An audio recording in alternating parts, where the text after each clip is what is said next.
Assalamualaikum warahmatullahi wabarakatuh. Perkenalkan, di sini nama saya Muhammad Riza Surya Nugraha, mahasiswa dari STIE Gici Business School Bogor. Sebelumnya di sini saya dari kelompok 6 dan bersama teman-teman saya akan membahas mengenai seputar GCG. GCG atau yang disebut juga dengan Good Corporate Governance. Sebelumnya, apa itu GCG? Mari kita simak pembahasannya. Baik teman-teman, di sini saya Riza. Terlebih dahulu kita akan menjelaskan mengenai apa itu GCG. Apakah ada yang mengetahui GCG itu apa? GCG akan saya jelaskan terlebih dahulu. GCG atau kepanjangan dari Good Corporate Governance atau tata kelola perusahaan yang baik adalah di sini suatu sistem tata pengelolaan perusahaan yang mengatur hubungan peran komisaris atau dewan komisaris, peran direksi, pemegang saham, dan pemangku kepentingan lainnya. Yang dimana pengertian dari GCG ini juga merupakan rangkaian proses terstruktur yang digunakan untuk mengelola serta mengarahkan atau memimpin bisnis dan usaha-usaha korporasi dengan tujuan untuk meningkatkan kinerja organisasi serta melindungi kepentingan stakeholders. Baik teman-teman, itu mengenai pembahasan pengertian GCG. Selanjutnya kita akan membahas mengenai prinsip-prinsip dasar GCG yang dikenal juga dengan kata tarif. T. Yang pertama, transparansi, yaitu keterbukaan dalam proses keputusan dan penyampaian informasi yang material dan relevan mengenai perusahaan. Yang kedua, A atau akuntabilitas adalah kejelasan fungsi, pelaksanaan, dan pertanggungjawaban organ perusahaan sehingga pengelola perusahaan terlaksana dengan efektif dan terpercaya. Selanjutnya, R atau responsibilitas adalah perusahaan harus mematuhi peraturan perundang-undangan serta melaksanakan tanggung jawab terhadap masyarakat dan lingkungan sehingga dapat terpelihara berkesinambungan untuk usaha dalam jangka panjang dan dapat pengakuan sebagai good corporate citizen. Selanjutnya, K atau kemandirian atau yang disebut juga dengan bahasa Inggrisnya independency adalah keadaan di mana perusahaan dikelola secara profesional tanpa benturan kepentingan dan pengaruh atau tekanan dari pihak manapun yang tidak sesuai dengan peraturan perundang-undangan dan peraturan korporasi yang sehat. Selanjutnya, yang terakhir ada K atau keadilan atau kesetaraan atau yang disebut juga dengan fairness adalah keadilan dan kesetaraan di dalam memenuhi hak-hak stakeholder yang timbul berdasarkan perjanjian dan peraturan perundang-undangan yang berlaku. Itulah prinsip dasar GCG. Mari kita lanjutkan pembahasannya oleh teman saya. Terima kasih.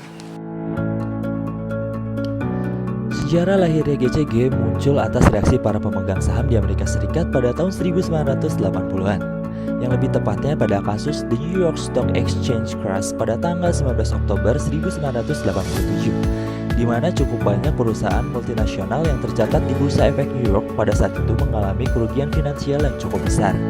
Nah, di Indonesia sendiri, konsep Good Corporate Governance mulai dikenal sejak krisis ekonomi yang berkepanjangan pada tahun 1997, yang dinilai karena tidak dikelolanya perusahaan-perusahaan secara bertanggung jawab, serta mengabaikan regulasi dan syarat dengan praktek korupsi, kolusi, dan nepotisme.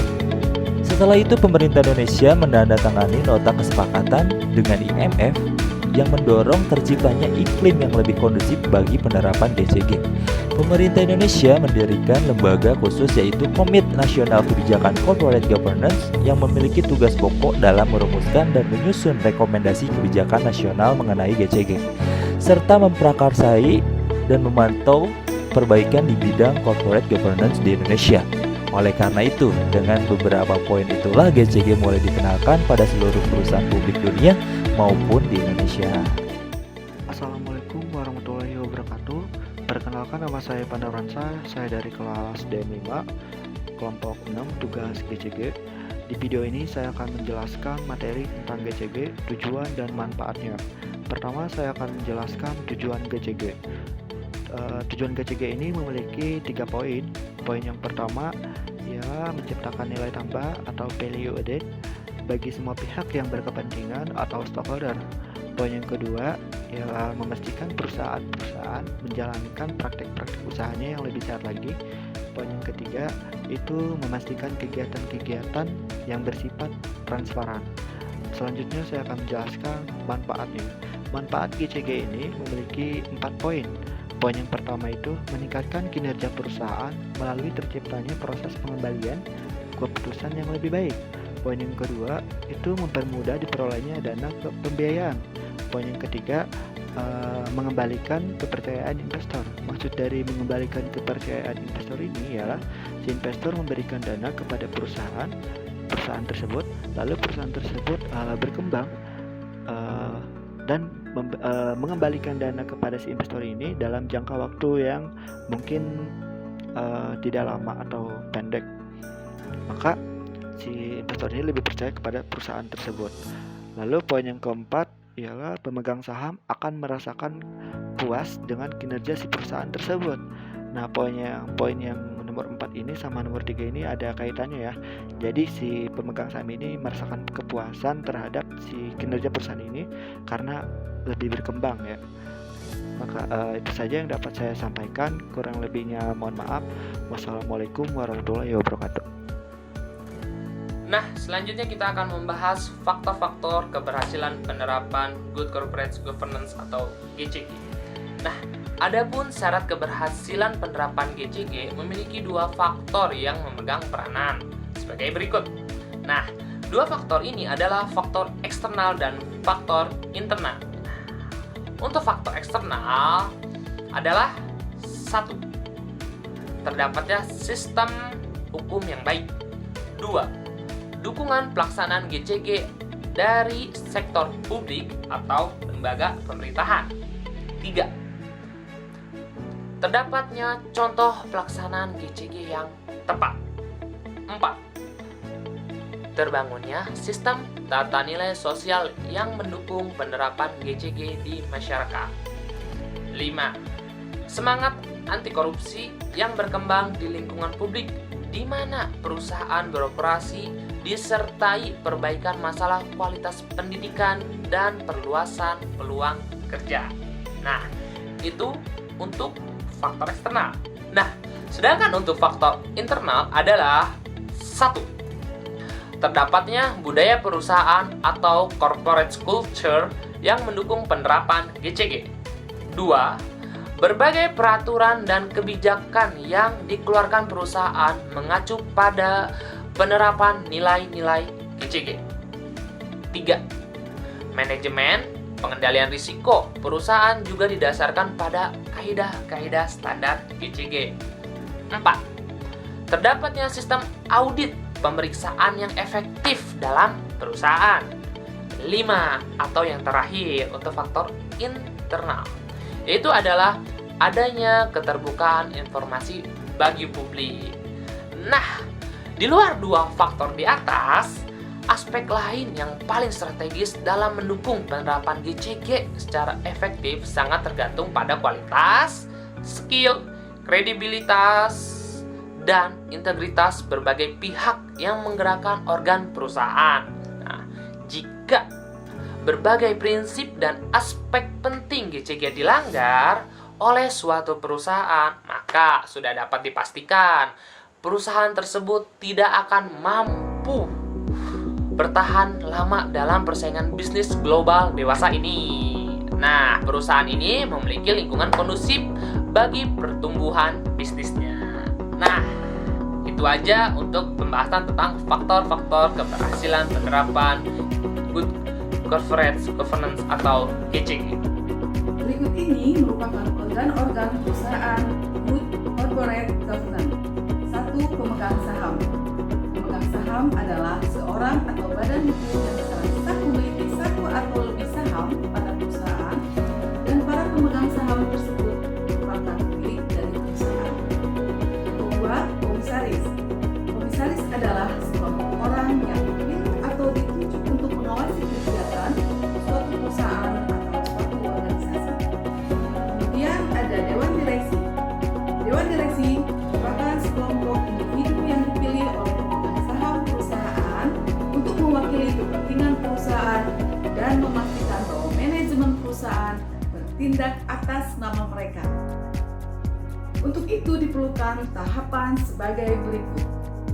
1. Membangun pemahaman, kepedulian, dan komitmen semua organ perusahaan dan semua karyawan dengan dipelopori oleh pemegang saham pengendali, Dewan Komisaris, dan Direksi untuk melaksanakan Good Corporate Governance. Kedua, melakukan kajian dan internalisasi pelaksanaan Good Corporate Governance sehingga terbangun rasa memiliki dari semua pihak dalam perusahaan serta pemahaman atas aplikasi dari pedoman Good Corporate Governance dalam aktivitas sehari-hari. Ketiga, melakukan penilaian baik secara sendiri atau self-assessment maupun dengan menggunakan jasa pihak eksternal yang independen untuk memastikan implementasi Good Corporate Governance secara berkesinambungan. Tahap-tahap penerapan GCG. Tahap-tahap penerapan GCG ada 3. 1. Tahap persiapan. 2. Tahap implementasi. 3. Tahap evaluasi. Tahap persiapan meliputi awareness building adalah membangun kesadaran dalam pentingnya GCG. Kedua, penerapan assessment adalah mengukur atau memetakan kesiapan perusahaan saat ini dalam penerapan GCG. Manual building, penyusunan manual dapat dibantu oleh tenaga ahli independen dari luar perusahaan atau organisasi. Kedua, tahap implementasi. Tahap ini terdiri atas 3 langkah. 1. Sosialisasi, implementasi, internalisasi. Tahap evaluasi adalah tahap yang dilakukan secara teratur dari waktu ke waktu untuk mengukur sejauh mana efektivitas GCG yang telah dilakukan. Tahap ini bisa dibantu oleh pihak independen untuk melakukan audit implementasi dan sprint atas praktik GCG yang telah dilaksanakan. Terima kasih. Berikut ini merupakan situasi yang kondusif untuk melaksanakan GCG. Penciptaan situasi yang kondusif untuk mendorong terciptanya pasar situasi yang kondusif untuk melaksanakan GCG. Penerapan GCG perlu didukung oleh 3 pilar yang saling berhubungan, yaitu negara dan perangkatnya sebagai regulator, dunia usaha sebagai pelaku pasar, dan masyarakat sebagai pengguna produk dan jasa dunia usaha. Prinsip-prinsip dasar yang harus dilakukan oleh masing-masing pilar adalah: yang pertama, negara dan perangkatnya menciptakan peraturan perundang-undangan yang menunjang iklim usaha yang sehat, efisien, dan transparan, melaksanakan peraturan perundang-undangan dan menegakkan hukum secara konsisten law enforcement. Yang kedua, dunia usaha sebagai pelaku pasar, menerapkan GCG sebagai pedoman dalam pelaksanaan usaha. Dan yang ketiga, masyarakat sebagai pengguna produk dan jasa dunia usaha, serta pihak yang terkena dampak dari keberadaan perusahaan, menunjukkan kepedulian dan melakukan kontrol sosial kontrol secara objektif dan bertanggung jawab. Sekian. Assalamualaikum warahmatullahi wabarakatuh. Di sini saya akan coba menjelaskan sedikit mengenai kasus-kasus GCG di dalam perusahaan yang ada di Indonesia. Yang pertama yaitu di dalam perusahaan PT Asuransi Jiwasraya. Gagal bayar dalam PT Asuransi Jiwasraya ini sebenarnya merupakan produk unggulan dari PT Jiwasraya sendiri yang dinamakan yaitu JS Saving Plan, di mana JS Saving Plan tersebut merupakan asuransi jiwa sekaligus investasi yang ditawarkan melalui perbankan. Baiklah, beberapa penyebab dugaan gagalnya bayar dari PT Jiwasraya ini adalah sebagai berikut. Pertama, produk-produk yang merugi akibat harga yang kemurahan. Kinerja pengelolaan aset yang rendah. Berikutnya, dari tata kelola perusahaan yang kurang baik. Dan juga kualitas SDM asuransi yang terbatas. Dan masih banyak lagi tentunya.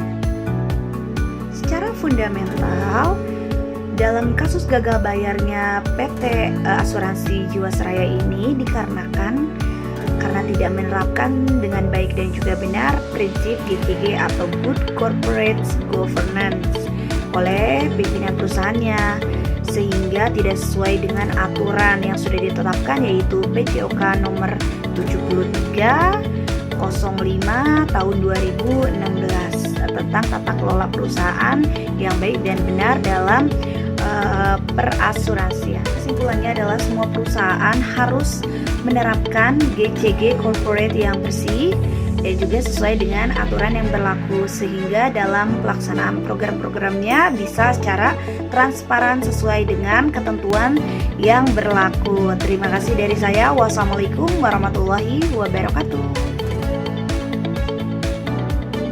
Baik teman-teman, itulah pembahasan mengenai seputar GCG dari kelompok kami, kelompok 6. Kesimpulan dari GCG ini adalah GCG merupakan suatu sistem tata kelola perusahaan yang baik, yang dimana ini sangat diperlukan untuk para perusahaan karena memiliki 4 prinsip tadi. Yang pertama transparansi, ada akuntabilitas atau accountability, responsibilitas atau responsibility, dan yang terakhir ada independensi serta fairness. Yang dimana 5 hal tersebut sangat diperlukan untuk menunjang sistem pengelolaan tata kelola perusahaan, manajemen di dalam perusahaan agar berjalan dengan efektif dan efisien. Sekian video dari kelompok kami, kelompok 6. Mohon maaf apabila ada kekurangan. Semoga dapat bermanfaat. Terima kasih. Wassalamualaikum warahmatullahi wabarakatuh.